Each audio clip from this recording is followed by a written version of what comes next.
What's up, guys? So today it's time to talk about Ike. Ike is a character that in Smash 4 and Brawl was generally considered the top of low tier or bottom of mid tier depending on the tier list. In Smash 4, he was actually, in my opinion, one of, if not the worst character during 3DS days before all the buffs.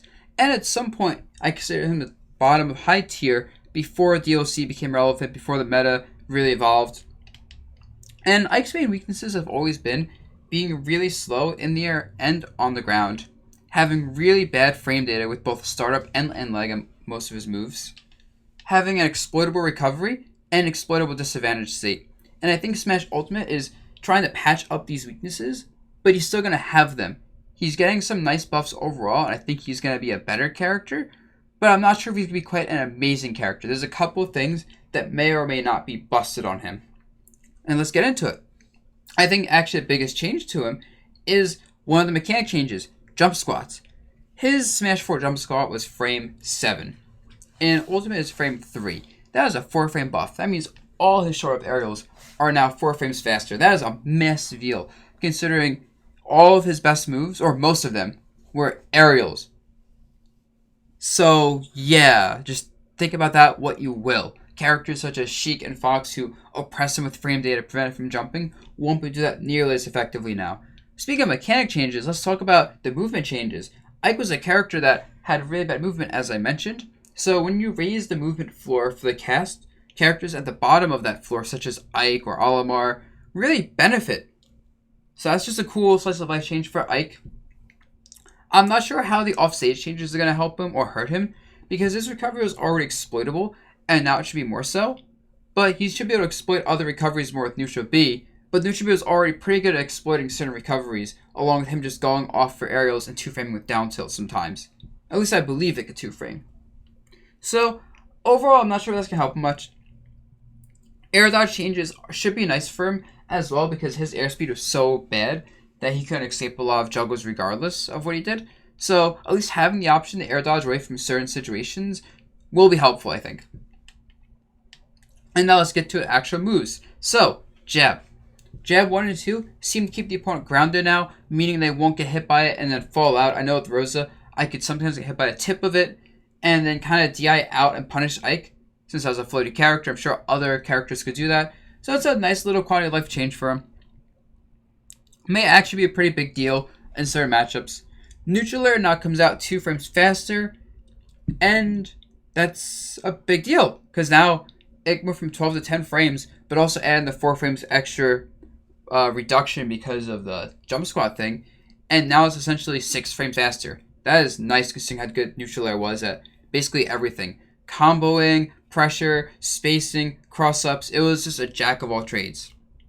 There seems to also be a non-tipper sour spot on the move, which means you might have to space it better for more damage, but that might also help him because you might be able to get combos at higher percents using the sour spot.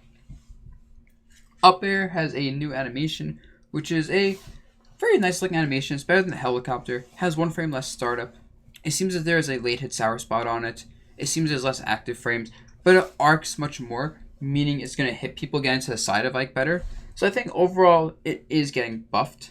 I think the movement buffs are going to help up air more than the up air buffs themselves. It also seems like it's a really powerful kill move now.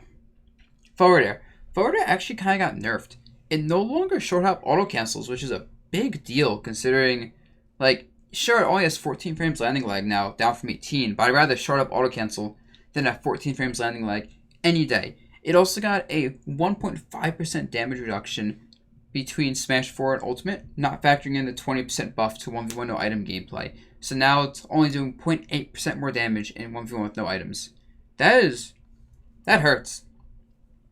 It does have 1 frame less startup, but all these changes overall do make forward air worse.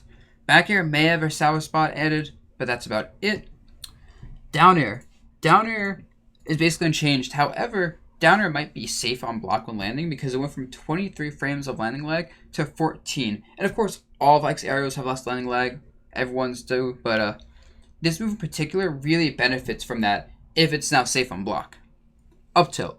Up tilt was already a pretty decent anti-air. It had a lot of kill power, it had big range, it lingered, and Ike kind of crouched during it, making it hard to hit him with aerials that were big. So I think buffing this move by giving it 8 frames less landing lag just exaggerates all these strengths about it, and I expect Ike players to use up tilt the same way as before, except more. So that's a really nice change to him. Forward tilt is 1 frame less startup. It also seems to have got a 1% damage boost before the 20% boost from 1.0 items, so that's cool. It might kill really early now. Down tilt, up smash, down smash all seem unchanged, except for damage on down smash being buffed. Neutral B actually got a really big change, and I'm not sure if this is going to be broken or not. So the thing is, on neutral B has more pillars of fire the more you charge it, up to 3 I believe. And if these pillars of fire can catch recoveries, or if you can space them far enough to catch an opponent's ledge roll, get up, and jump at the same spacing, which means you just have to time it right, that's going to be, either of those are going to be ridiculous for killing people, pressure, and everything. So that may or may not be a huge buff, and we got to see what you can do with the Pillars of Fire. My guess is you're going to be able to space it as I mentioned it though, but it won't be able to catch people's recoveries if you're not next to ledge. So Ike players, experiment with that the moment you get the game, I think. Up B on the ground has less startup, and has 3 frames less end lag, and 3 frames less startup.